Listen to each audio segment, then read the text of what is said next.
we've got more injuries and more bye weeks that we need to work our wide receiver rankings around. So make sure to go down there, drop a like on this video, and subscribe to the channel to show your support, because I'm doing everything I can to get us ready for Week 6 fantasy football. So going down to our first tier right here, I've got Jamar Chase, AJ Brown, Amon-Ra St. Brown in tier 1. The reality is Jamar Chase, I had him as a buy low candidate several weeks ago after he gets off to the slow start that he always gets off to in the month of September. Now he's the wide receiver 1 in fantasy football. Look at that. Averaging almost 19 fantasy points per game after a monster performance against the Baltimore Ravens defense. At the New York Giants this week, I don't really fear the matchup here. I understand they just put clamps on DK Metcalf. Their defense actually looked really good. They had a great fantasy football week defensive-wise. Jamar Chase and Joe Burrow, they're rolling right now. Nobody, I don't think, can stop this team, because the only way the Bengals can win is if they play good offense. And that offense is completely centered around Jamar Chase. I've got no issue putting him here at number 1.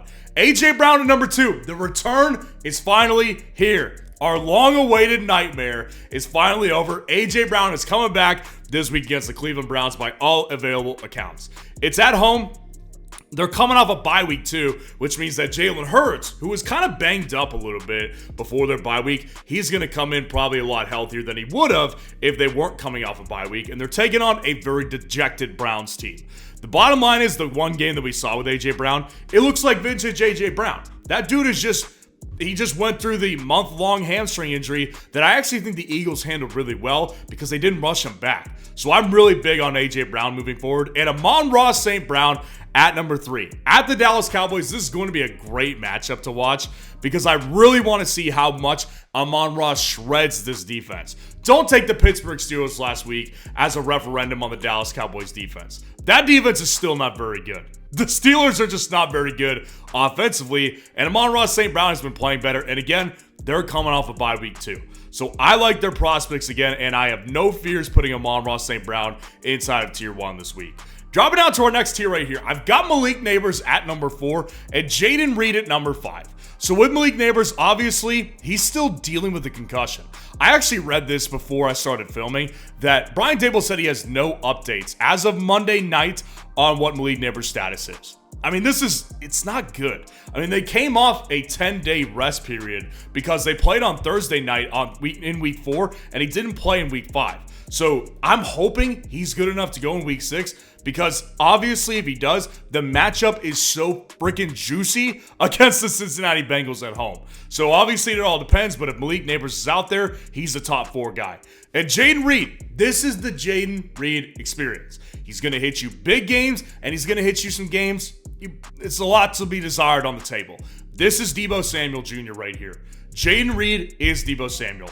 Big games or sometimes disappointing games, that's just in the arsenal here. It was a disappointing game. The Arizona Cardinals defense, I like the matchup here. And simply put, the upside that Jaden Reed possesses when Jordan Love is available is something that you just want a part of. And then CeeDee Lamb at number 6. Yeah, CeeDee Lamb's at number 6, guys. Listen, it's just time to grip reality. He hasn't been that great in fantasy yet. And it's not because, he's a bad player all of a sudden. It's a lot of it is because he's, getting ignored by Dak for significant portions of the game. This was not the first game that CeeDee Lamb just completely disappeared for, an entire quarter or something like that. He almost disappeared for an entire half against the Steelers. That's just kind of par for the course because every defense knows that they just have to take him out of the game, and their second wide receiver is shaky. Maybe that comes back to light a little bit since Jalen Toller's playing really well. But against the Lions defense, I like the matchup ultimately. And of course, CeeDee Lamb still has the big playability, so he's going to be inside tier 2. Dropping out to our next tier, Deebo Samuel at 7 and DK Metcalf at 8. The Thursday night game against each other right here. I want both these guys. Deebo's bad week doesn't scare me. DK's bad week doesn't scare me. These are both alpha wide receiver 1s in their offense, and both of them have massive big play upside. And they're both coming into situations where their defenses are not particularly healthy on either side of the ball. So I think just on a short week, this could be a pretty score-happy game. It's a divisional game, I get it. I just think that both offenses didn't look their best in week 5, so they're both going to come in pretty hot in week 6, so I want a part of both these wide receivers right here.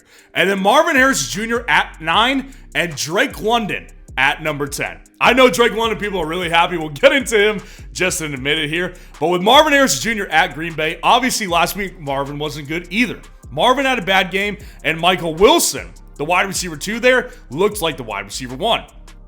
This ultimately just comes down to a belief that you just kind of ride out the highs and lows with Marvin Harrison Jr. Obviously, he's not the rookie wide receiver phenom that Malik Nabers is to that extent, but Marvin, we've already seen it, is capable of getting you massive games. And as good as the Packers defense has been in fantasy, they're actually pretty beatable by wide receivers here. So I've got no issues with Marvin Harrison Jr. I just ultimately value Marvin Harrison Jr. a lot because I know that those big games are very capable of them. And then with Drake London, I discussed him on what I got right and what I got wrong. Those of you who are regular channel viewers, you know I've never been a big Drake London guy. Obviously, that dude dominated on Thursday night. He had a domination game. That was his big game right there. Again, I think that last week people needed to temper expectations on because Kirk threw for 500 yards and they were playing a battered and bruised up secondary that already wasn't good with the Tampa Bay Buccaneers. But this week, I actually think it's a really good week for Drake London again. At the Carolina Panthers, who just got sliced by Caleb Williams and DJ Moore, who have been not exactly super chemistry built over there. It's like they're still figuring it out. Drake London and Kirk Cousins, they're really figuring it out. So I just think that Drake London, you kind of have to be crazy at this point to not put him inside the top 12. And that's why I repented on Monday night. And I've got Drake London here at number 12. And I'll tell you another thing that I'm feeling really good about this week. Brock Purdy getting more than half a yard on Thursday night versus the Seattle Seahawks, because that's what his line is on Underdog. So if you have not signed up for Underdog today and you want to take advantage of it this week for this line, go down in the comments and grab the link that's there and use code FFN to sign up for Underdog, where not only will they give you a 50% deposit match up to $1,000 of bonus cash, you'll also be able to take advantage of the free Brock Purdy line this week. Now, dropping out to our next tier right here, Stephon Diggs is at 11 and Chris Godwin is at 12. With Stephon Diggs, obviously there's a big elephant in the room. I was waiting to address it because it depresses me. Nico Collins is probably going to miss this game. We started out on Monday hearing that Nico Collins was day-to-day. I said, okay, that's actually better than I thought it was going to be based on the way I saw him walk off. Then a couple hours later, it was downgraded to, yeah, he's week to week. He's not going to play in this game, in all likelihood. So we're going to see Stephon Diggs. We're going to see Tank Dell in this game. Now, obviously, between the two, Stephon Diggs has been the better player. He's been the more consistently involved player. With Stephon Diggs, I don't see the ceiling that's Nico Collins has. I don't think anybody really disagrees with me. I guess we'll find out in the comments. Let me know where you think Stephon Diggs should be ranked, because I feel pretty good about him here at 11. The matchup's good against New England Patriots. This is actually me factoring in the matchup. I just don't think from what I've seen, Diggs is the same player he was at Buffalo, so I temper expectations on him a little bit while also acknowledging great play this week. And then Chris Godwin here at the New Orleans Saints this week. I prefer him over Mike Evans, who we'll get to here in a little bit. And I'll tell you the reason why I don't like Mike Evans this week. But Chris Godwin, I think, is in for a strong week against the New Orleans Saints. The Chris Godwin experience has been a little bit frustrating lately, and I called him a buy low this week actually as well. I think Chris Godwin is going to have a good week this week because he's seeing the targets, and the matchup for him is going to be better than the matchup that Mike Evans will have versus Marshawn Lattimore. And then to round out this tier, at 13, DJ Moore.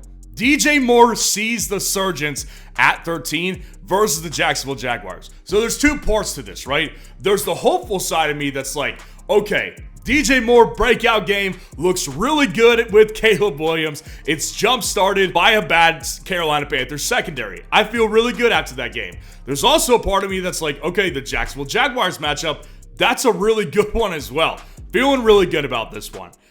But then there's the other side of me that's like, I still feel a little bit weird having DJ Moore this high because of just how, for the most part, it's not even inconsistent. They've looked consistently bad, him and Caleb Williams. So I do feel a little uncomfortable about this ranking right here, but I ultimately do feel good about the player that DJ Moore is, their matchup, and the direction that Caleb Williams is heading it. As I said several weeks ago, he's looking better and better per week. But now we're starting to see the chemistry being built with him and DJ Moore. So I want to continue to feed off of that. Dropping out to our next tier right here, Terry McLaurin at number 14 and Garrett Wilson at 15.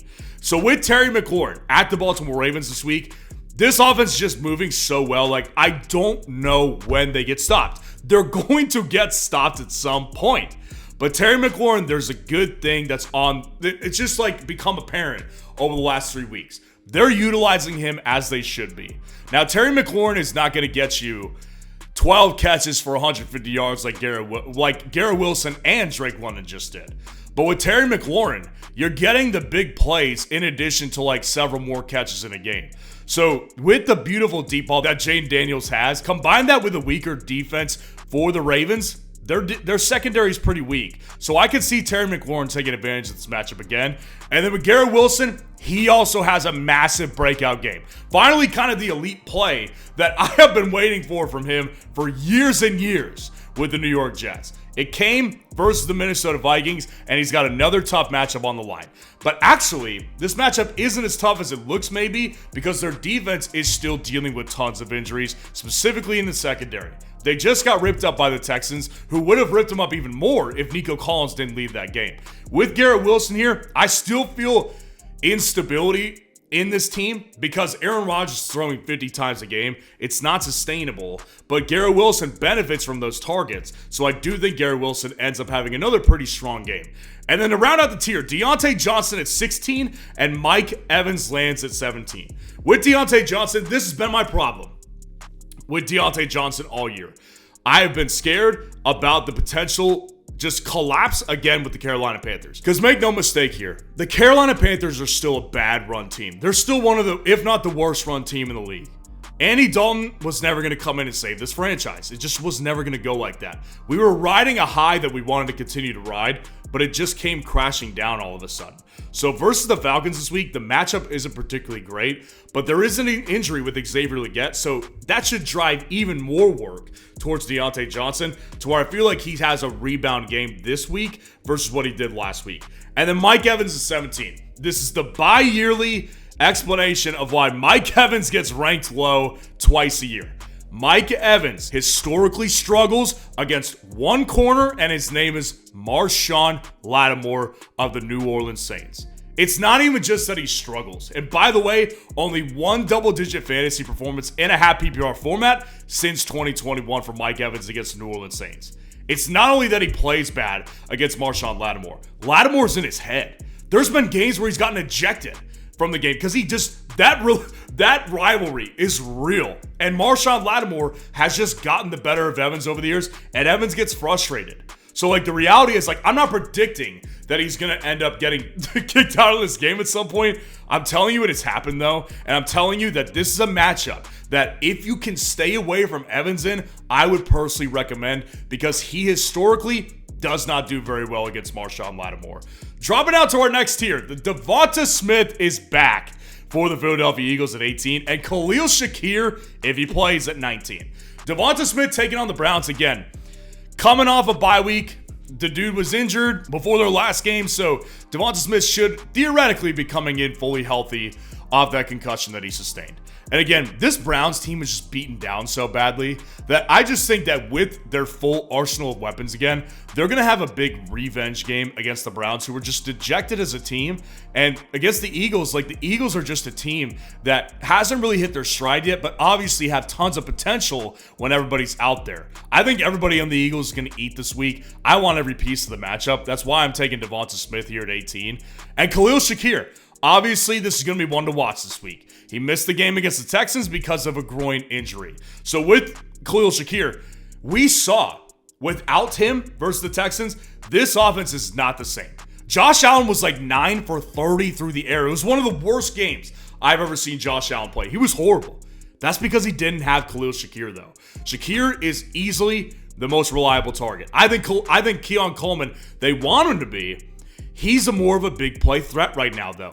Khalil Shakir, the reality with him is that he is just their more consistent target. So if he plays Monday night against the New York Jets, I do want him in my lineup because it is going to be there with Josh Allen. Those two work really well together. They have all year. I'm expecting Khalil Shakir to have a good game if he ends up playing.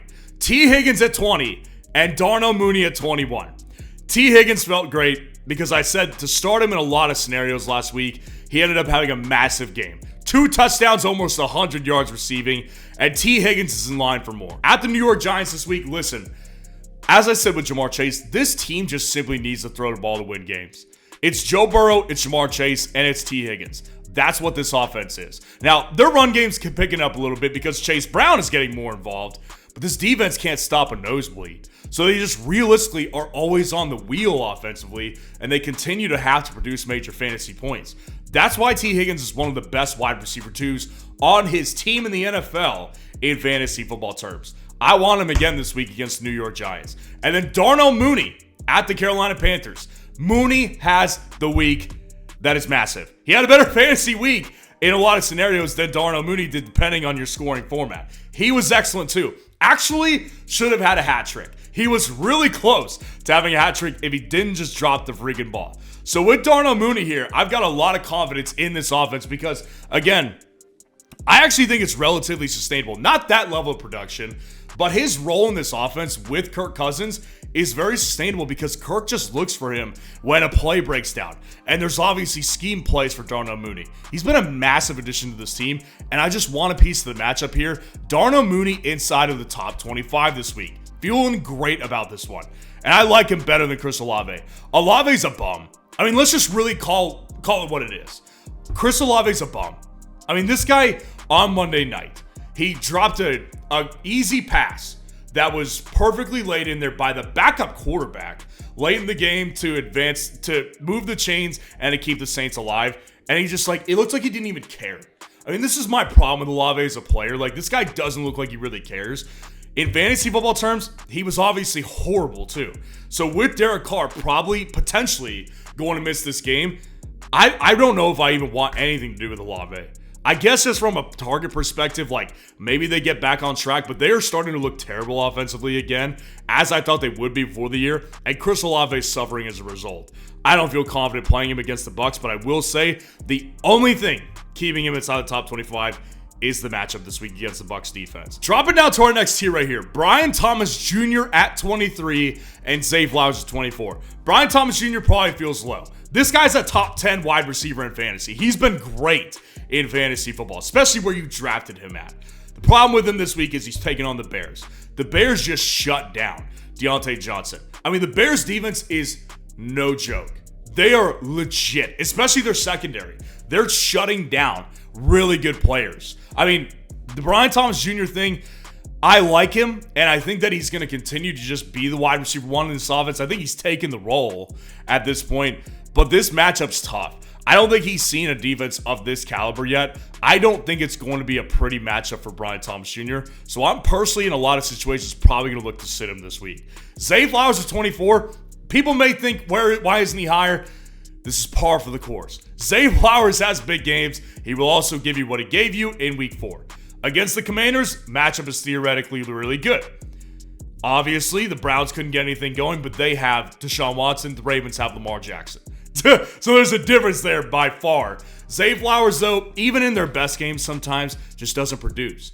Zay Flowers' floor is really low, and his ceiling is pretty high. So take your pick on this one. I would rather play Brian Thomas Jr. because I know he gets more downfield targets, or Zay Flowers is more of a short yardage guy who does get big play opportunities and downfield targets, just not as consistently as Brian Thomas Jr. Brandon Ayuk, look at you go at 25, and Jacoby Myers at 26. Brandon Ayuk pops out of his long hibernation. I mean, this dude went off in week 5. And on Thursday night, again, I think that this is going to be a relatively high-scoring matchup. I'm actually expecting a decent amount of points here. Brandon Ayuk, I need still a little bit more to rank him a little higher because I do still think that Debo's going to have a good game in this one. But Brandon Ayuk clearly just came out and showed that he's still a pretty good player. He just needed to get his confidence back, and last week was a major confidence builder. So maybe he builds on the confidence. Ultimately, it's still harder to predict big gains from Brandon Ayuk because he still is the wide receiver 2 in this offense. And Jacoby Myers is 26. Everybody understand, this is a wide receiver 1 on a football team now. It's not a great football team. They're a bad football team and a bad offense. But here's the thing with Jacoby Myers. He's playing the Pittsburgh Steelers at home this week, and this defense just got shredded through the air by Dak Prescott. Now, obviously, Aiden O'Connell is not Dak Prescott, but here's the good thing with Aiden O'Connell. He's actually been historically well targeting Jacoby Myers. So I think that Jacoby Myers actually has a pretty good game in fantasy. He's my preferred wide receiver in the matchup between himself and George Pickens. And then Tank Dell to round out the tier. I know It sounds gross. I get it. That's how I felt when a lot of people were saying, why is Brandon Ayuk here last week?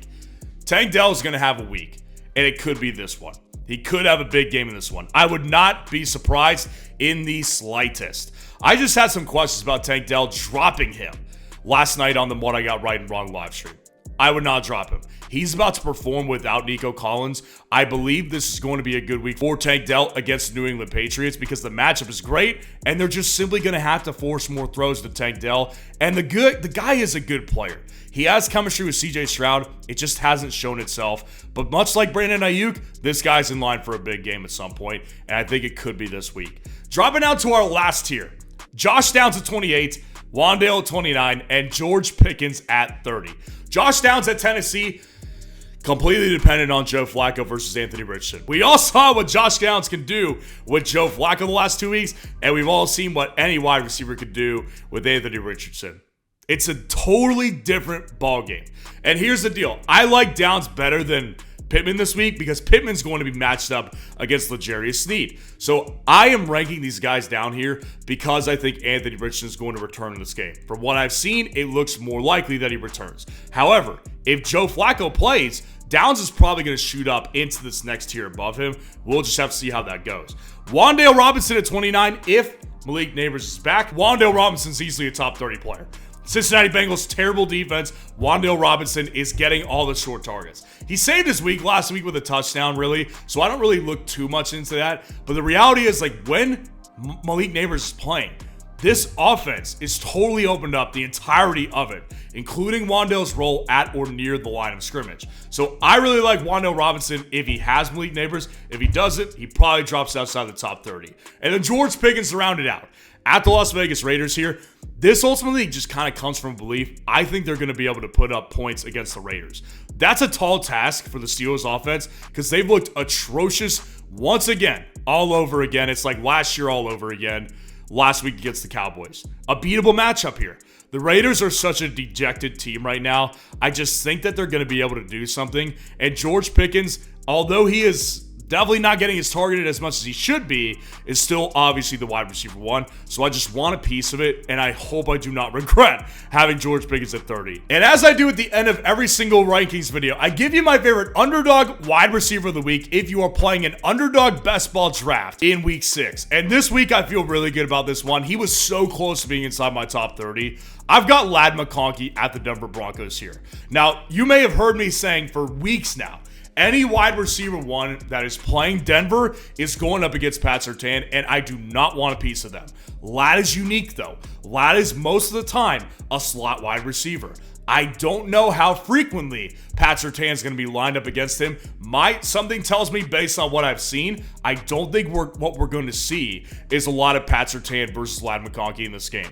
I think that leaves Ladd McConkey open to find some holes in the defense in his zone scheme. I think Ladd McConkey is actually in for a pretty good week this week. So let me know how your team is looking for week 6. And if you want to see the buy low candidates for week 6, click on this video right here.